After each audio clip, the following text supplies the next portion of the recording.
One had a nice 4th. I certainly did with my family, so welcome back.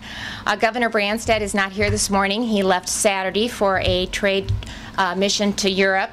Today we have some exciting news for both Iowa and the nation. As you know, promoting science, technology, engineering, and math, or STEM education has been a priority of this administration, and as we seek to make Iowa schools the best in the nation while really having a top-notch workforce, and as we travel around the state promoting that, we often hear from individuals that there should also be an A in STEM, and that A should stand for agriculture. Food and agriculture are the backbone of our vibrant economy, and it's a critical source of jobs both here in Iowa and across the nation. And so today I'm really excited to announce the creation of the STEM Food and Ag Council.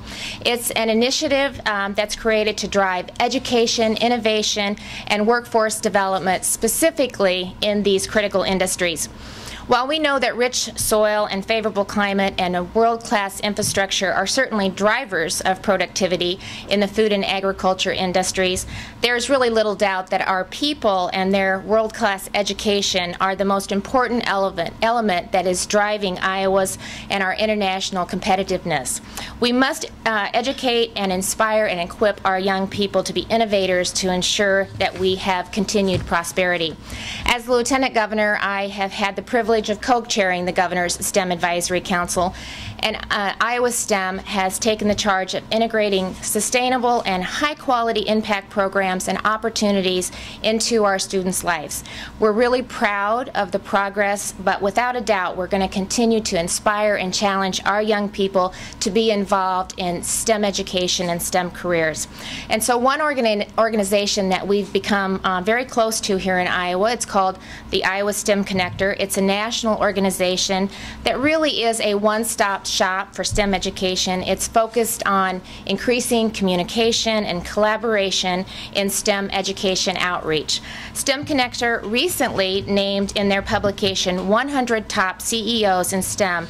Several Iowa CEOs made the list, and we're really proud of that. They were Mary Andringa of Vermeer, who is now serving as the co-chair for the Governor's STEM Advisory Council, Clay Jones with Rockwell Collins, Dennis Albaugh with Albaugh Incorporated, Chris Nelson of Kemin Industries, and Harry Stein of Stein Seed, as well as Sam Allen of John Deere and Ellen Kuhlman of DuPont were also named, and we're so proud of all of those Iowans that were really recognized for their outstanding interest in STEM initiatives. Our STEM initiative is a leader nationally, and so it only makes sense that we tie into nationwide efforts to coordinate STEM, and STEMConnector is really a valued partner in making that happen. So we're excited to announce that I will be the chair of the STEMConnector's new STEM Food and Ag Council. We're going to officially launch in the council this Sunday in Chicago at the annual meeting of the Institute of Food Technologists at the McCormick Place, and we are very grateful to IFT's vision, and they will be serving as a co-founder of the initiative, and we certainly appreciate the platform that they've given us to announce this initiative. In Chicago, I will be joined by Paul Schickler, who is the president of Pioneer, and Paul has agreed to serve as the vice chair of the initiative. Paul was not able to be here today because of a conflict, but I want to say not only am I excited to have him co-chairing this initiative, but Paul has served on the Governor's STEM Advisory Council Executive Board, and he's been a wonderful, tremendous advocate for the STEM initiative. We plan to expand the council in the upcoming months, and we have several other commitments that are pending. We have several key advisors to the council also that have helped in the inaugural and planning part of the council, and that is Rob Denson of DMAC and Ambassador Ken Quinn of the World Food Prize, who is here today. So Ken, we appreciate all your help and continued efforts to really do everything that we can to raise awareness and the opportunities for our young people to participate in these endeavors. The first meeting of the STEM Food and Ag Council will take place right here in Des Moines in conjunction with the World Food Prize events in October, and Paul and his team at Pioneer will host us at their new Innovation Center. The approach to this initiative is very intentional and straightforward, and that is to leverage the expertise of business leaders in this field and to innovate education in food and ag.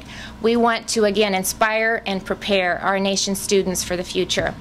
The nation's leading youth serving food ag organizations that will be participating in this, and they're really going to be our kind of our boots on the ground, will be the National 4-H Council and the National FFA organization. So we're excited to also have them on board and really to have youth and two very national organizations that will be helping implement this.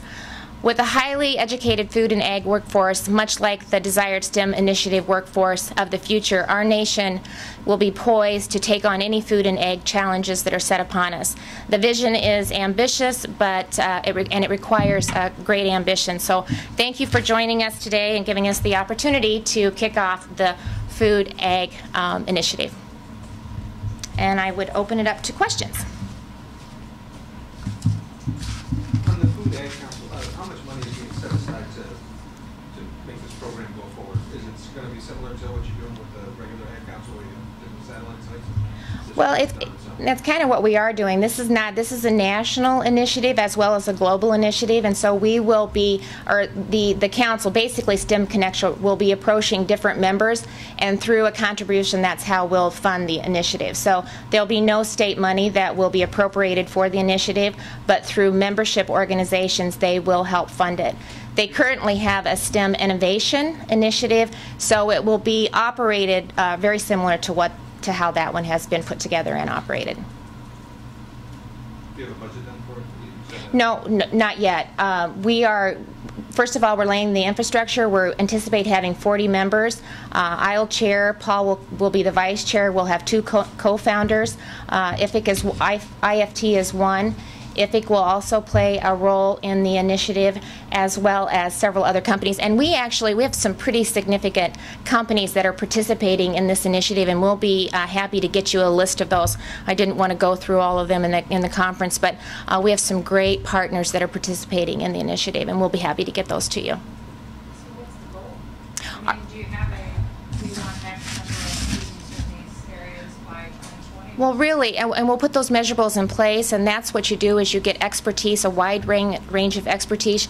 You bring them to the table and you start to lay out the goals. We hope to put several committees together: communication, youth, jobs and careers, technology, policy. But really, it's to connect and create careers in food and agriculture. So and Iowa is a great spot to be leading this initiative. I mean, we lead the nation. Agriculture is so important to Iowa. We lead the nation in corn and soybeans and pork, and 33 of the 100 top food processing manufacturers are located right here in Iowa.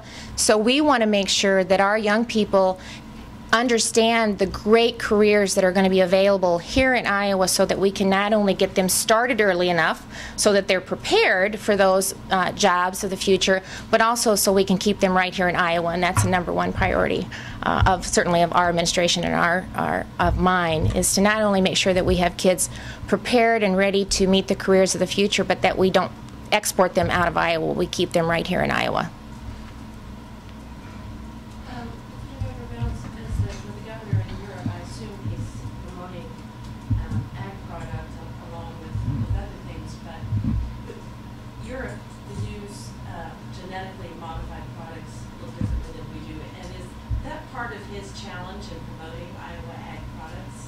Well, I think it continues to be a challenge of not only Iowa, but of this nation. And so we'll continue to work with the EU and talk about the importance of GMO and how it's so important for us to be able to continue to work for innovative and high-yield seeds so we can feed a world-growing population.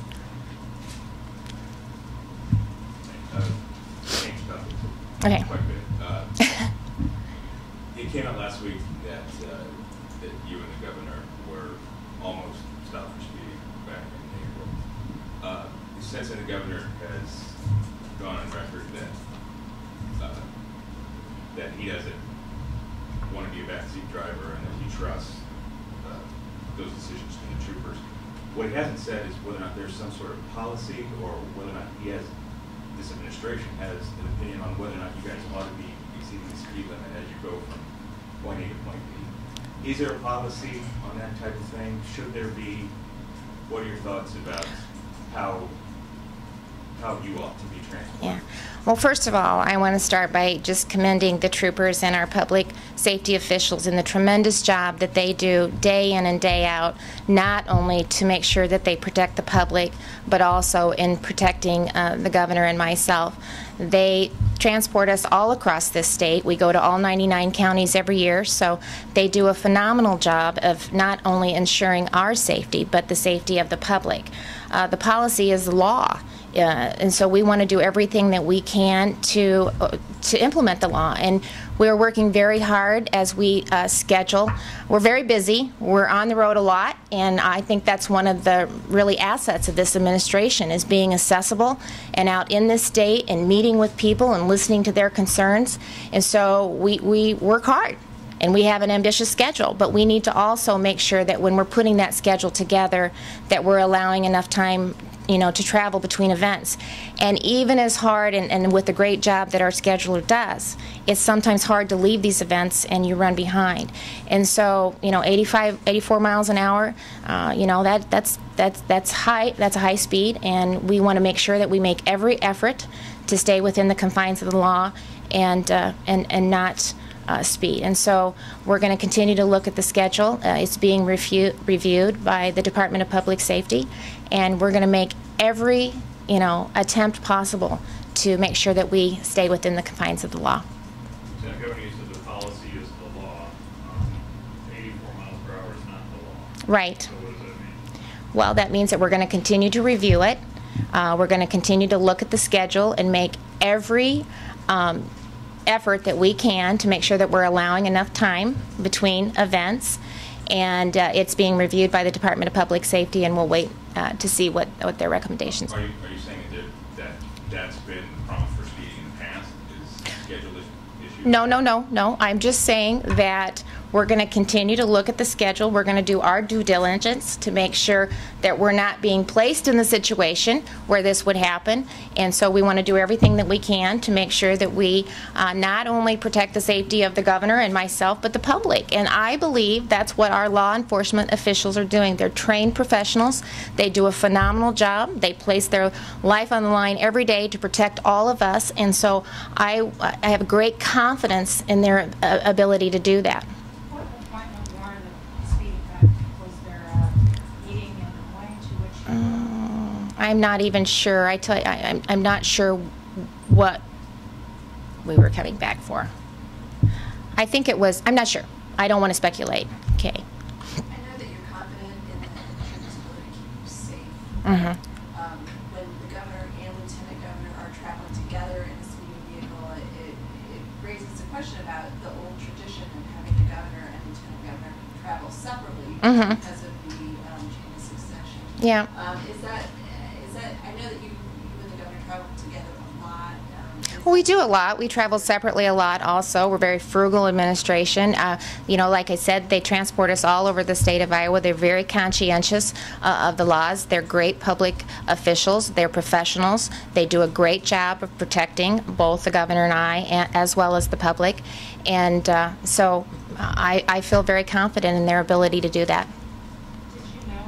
The governor said he was not aware that the vehicle was speeding. You know, I'm not, honestly, when we get in the vehicle, our schedules are so back to back to back. It is an opportunity for me to get on my phone or my iPad. I'm either making calls, I'm reviewing emails, I'm responding, I'm reading information. A lot of times we personally sign the thousands, hundreds of thousands of certificates that we give to individuals every year. So that's what we're doing. I mean, a lot of times we're not even conversing because the governor's reading stuff, I'm reading stuff, he's doing calls for different commissions that he sets on, and I'm working on material that I brought with me too, because it's an opportunity to actually have some quiet time to get some work done. I'm just thinking back to my childhood. My mother would never believe me if I said I didn't know I was driving a speeding vehicle. Yeah, well, I'm telling you the truth. We're back in the car, we're working, and I'm really focused on what I'm doing. So I'm not watching the speedometer. I have full faith and confidence in the troopers that are transporting us all over this state, and so I'm busy doing the work that I need to be doing. Since this issue came to light, has the administration given any direction to the patrol of how coordinate with the speeding laws and other? You know, we are currently reviewing that, and not to my knowledge has anything been decided at this point. We're waiting to hear from the What is it commissioner. for you, though? I mean, Well, how fast you should be traveling, or how deeply you should schedule? Or- that's a decision that's being handled by the Department of Public Safety. What So, policy comes out there? right. On the most basic level, help people understand why you and the governor are permitted to do this when regular folks are not, when they have a busy schedule. Well, they can't speed. Again, it's under review. It's our intent not to. I think it's a rarity, and so we're going to make every attempt to absolutely follow the law. That is our intent. That's our intent when we're scheduling meetings, and so I think this is not the normal. It's an exception, and it is being reviewed by the Department of Public Safety, and so we look forward to hearing what their response is. Isn't the normal an exception? The state police officer who initially called us in, was he doing the right thing? Well, I can tell you that you know, he has the ability to do that. Any individual has the ability to do that. So any citizen driving has the ability to call that in. Pardon? So, I mean, obviously he's in the well. Since I can tell you that the two incidences are absolutely not related.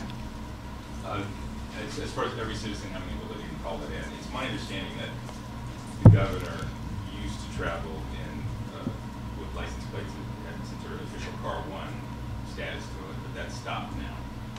What's the reason for that? I don't know. I have no idea why that was changed. So That might increase the likelihood of someone calling in. yeah, I don't know.